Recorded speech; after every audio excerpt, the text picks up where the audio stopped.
Hello guys and welcome my YouTube channel Lucent G K by आकाश। दोस्तों आज हम लोग हिस्ट्री का मोस्ट इम्पॉर्टेंट टॉपिक मगध राज्य का उत्कर्षण देखेंगे, जो एग्जाम के नज़रिए से बहुत इंपॉर्टेंट है और एग्जाम में बार बार यहाँ से क्वेश्चन पूछे जाते हैं। तो दोस्तों बिना देरी किए वीडियो को स्टार्ट करते हैं। आज हम लोग देखेंगे मगध राज्य का उत्कर्षण। मगध राज्य का उत्कर्षण। मगध का सबसे प्राचीन वंश का संस्थापक बृहदत्त था। इसकी राजधानी ही राजगीर थी और इसका पुत्र का नाम जरासंध था। बृहदत्त बौद्ध धर्म का अनुयायी था और वह प्रथम भारतीय राजा था जिसने प्रशासनिक व्यवस्था पर बल दिया। बिंबिसार ने बृहदत्त को हराकर अंग राज्य को अपना मगध में मिला लिया और हर्यक वंश का संस्थापना किया। तो पूछेगा दोस्तों एग्जाम में कि हर्यक वंश का संस्थापक कौन था, तो वो बिंबिसार था। अब आगे देखते हैं। बिंबिसार ने मगध पर 52 वर्षों तक शासन किया। बिंबिसार ने महात्मा बुद्ध को सेवा में राजवैद्य जीवी को भेजा। महात्मा बुद्ध की सेवा करने के लिए किसको भेजा? अपने राजवैद्य जीवी को भेजा। बिंबिसार ने वैवाहिक संबंध स्थापित कर अपने राज्य का विस्तार किया और कौशल नगर के प्रसेनजीत की बहन महाकौशल्या से विवाह की। बिंबिसार की हत्या उसके पुत्र अजातशत्रु ने कर दी और 439 ईसा पूर्व मगध की गद्दी पर अजातशत्रु बैठा। तो इसका एक और क्वेश्चन आता है दोस्तों कि अजातशत्रु का उपनाम क्या था। तो दोस्तों मैंने यहाँ पे अजातशत्रु का उपनाम भी दिया है। अजातशत्रु का उपनाम क्या था? अजातशत्रु का उपनाम कुनिक था और अजातशत्रु जैन धर्म का अनुयायी था। अजातशत्रु ने 32 वर्षों तक मगध पर शासन किया। और क्वेश्चन पूछेगा दोस्तों कि अजातशत्रु कितने वर्षों तक मगध पर शासन किया, तो अजातशत्रु 32 वर्षों तक मगध पर शासन किया। अजातशत्रु का मंत्री का नाम वर्षकार था। इसी की सहायता से अजातशत्रु ने वैशाली पर विजय प्राप्त की थी। ठीक है। जो बिंबिसार जो था, जो वैशाली को जीतने के लिए बहुत बहुत बार वो चाह रहा था, लेकिन वो वैशाली को जीत नहीं पा रहा था। लेकिन अजातशत्रु को जो अजातशत्रु का जो मंत्री था वर्षकार, उसने वो अजातशत्रु की सहायता की और वैशाली पर विजय पाया।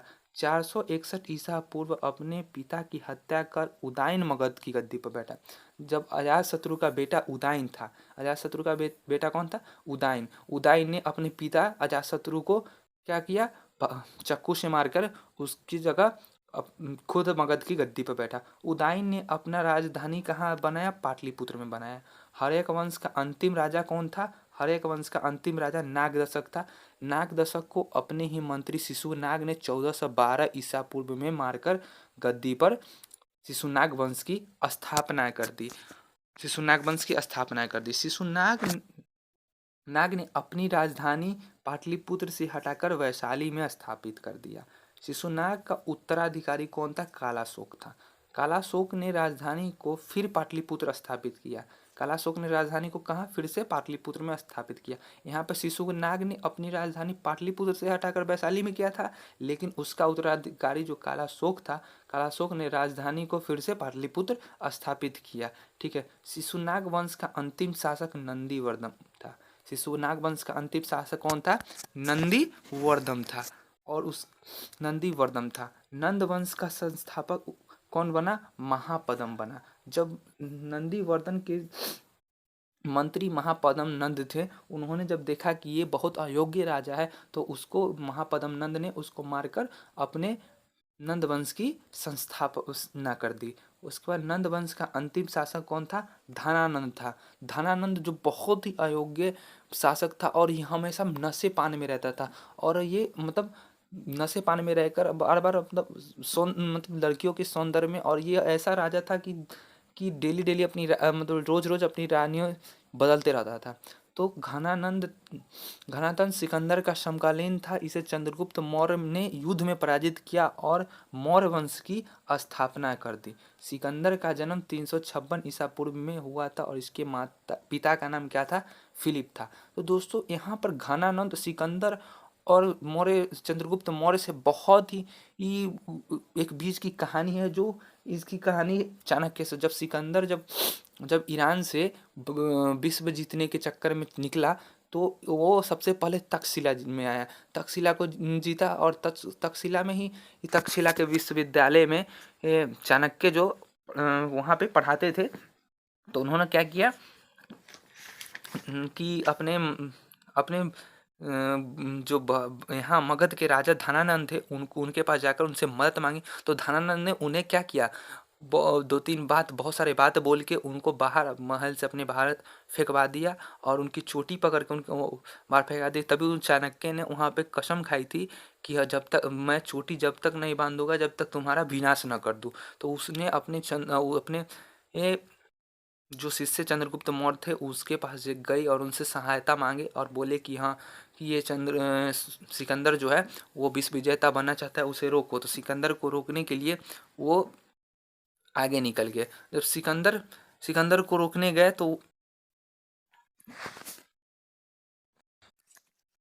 जब सिकंदर को रोकने गए तो उनके पास एक युक्ति सूझी, जो उन्होंने एक युक्ति लगाई और उन लोगों ने चाणक्य ने चंद्रगुप्त मौर्य को वो सेना की पोशाक पहनाकर उनकी सेना में शामिल कर दिया और उन लोगों ने एक युक्ति चली और उनकी सिकंदर की सेना जो ब्यास नदी पे आके खड़ी थी, उनको उनकी सेना में जाके चंद्रगुप्त मौर्य मिल गए। और चंद्रगुप्त मौर्य जब मिले तो उनकी सेना में एक अफवाह फैला दी कि हम जो भी व्यक्ति अगर ब्यास नदी को पार करेगा तो ब्यास नदी के पार देवी देवताओं का क्षेत्र आ जाता है। तो उसमें जो भी अगर शत्रु अगर आक्रमण के नज़रिए से उसके उस धरती पर जाते हैं तो उन्हें देवी देवता क्या करते हैं, मार डालते हैं या उसे श्रापित कर देते हैं। तो ऐसा मतलब उनकी सेनाओं में फैला दिया गया और उनकी भोजनों में एक कुछ कुछ द्रव्य अनुपात मिलाकर उनको बार बार उनको किसी को सभी को परेशान करने का प्रयत्न किया जाने लगा। तो फिर इसी के साथ मतलब सिकंदर के सेनापति लोग सेना लोग मरने लगे, एक एक करके मरने लगे और सब में ये भय बन गया कि ब्यास नदी के पार देवी देवताओं का है। तो उनकी सेना जो सिकंदर की सेना थी वह वापस लौट गई तो उन्हीं में सिकंदर सिकंदर का सेनापति ही जो था वो सेलुकस निकेटर था। सिकंदर के थल सेनापति सेलुकस कौन था, निकेटर था। ठीक है, सिकंदर का सेनापति कौन था, सेलुकस निकेटर था। ये सिकंदर का सेनापति सेलुकस निकेटर और जो था वो थल सेनापति था। सिकंदर को पंजाब के शासक पुरुष के साथ युद्ध करना पड़ा और इसी युद्ध को हाइडेन स्पीच का युद्ध या झेलम का युद्ध के नाम से जाना जाता है।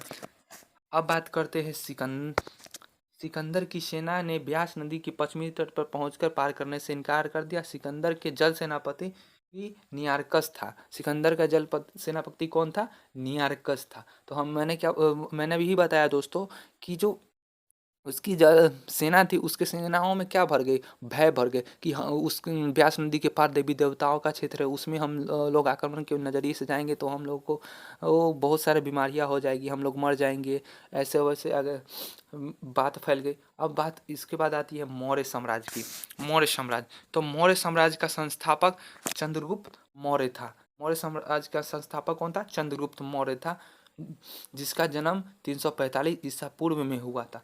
घनानंद को हराने में चाणक्य ने चंद्रगुप्त मौर्य की मदद की थी और जो बाद में चंद्रगुप्त का प्रधानमंत्री बना है।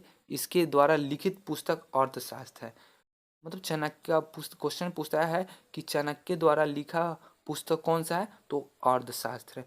चंद्रगुप्त मगध की गद्दी पर 322 ईसा पूर्व बैठा। चंद्रगुप्त जैन धर्म का अनुयायी था। चंद्रगुप्त कौन से धर्म का अनुयायी था, जैन धर्म का अनुयायी था।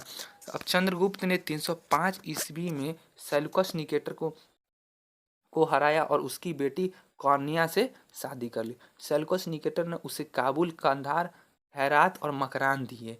मतलब काबुल, हेरात और मकरान उसको दिए। मेगास्थनीज द्वारा लिखित पुस्तक इंडिका है। मेगास्थनीज सेल्यूकस निकेटर का राजदूत था जो चंद्रगुप्त मौर्य के दरबार में रहता था। चंद्रगुप्त मौर्य का उत्तराधिकारी बिंदुसार था। बिंदुसार अमित घाट के नाम से जाना जाता था। बिंदुसार अमित्र घाट के नाम से जाना जाता था। बिंदुसार के शासन काल में तक्षशिला में विद्रोह हुआ। इस विद्रोह को दबाने के लिए बिंदुसार ने अपने दो बेटे सुसीम और अशोक को तक्षशिला भेजा। बिंदुसार का उत्तराधिकारी अशोक महान हुआ जो 269 ईसा पूर्व मगध की गद्दी पर बैठा। राजगद्दी पर बैठने के बाद बैठने से पहले अशोक अवंती का राज्यपाल था। अशोक ने 4 गुफाएं बनाए थे जिसका नाम कर्ज, चौपाल, सुदामा तथा विश्व झोपड़ी था। अशोक के पौत्र दशरथ ने अजीब को नागा अर्जुन गुफा प्रदान किया था। अशोक बौद्ध धर्म का अनुयायी था। अशोक ने अपने पुत्र महेंद्र को अपनी पुत्री संघमित्रा को श्रीलंका श्रीलंका भेजा श्रीलंका भेजा। भारत में शिलालेख का प्रचलन सबसे पहले अशोक ने किया था। अशोक ने अभिलेख को तीनों भागों में बांटा: शिलालेख स्तंभ, गुहालेख स्तंभ और स्तंभ लेख स्तंभ। ये तीन अभिलेख को अशोक ने बांटा। तो दोस्तों, वीडियो अगर अच्छी लगी हो तो वीडियो को लाइक करें, सब्सक्राइब करें और बेल आइकन को दबाना ना भूलें, ताकि जो इम्पोर्टेंट टॉपिक हो उसे हम आप लोगों के पास शेयर करें। ठीक है दोस्तों, धन्यवाद, गुड लक, बाय।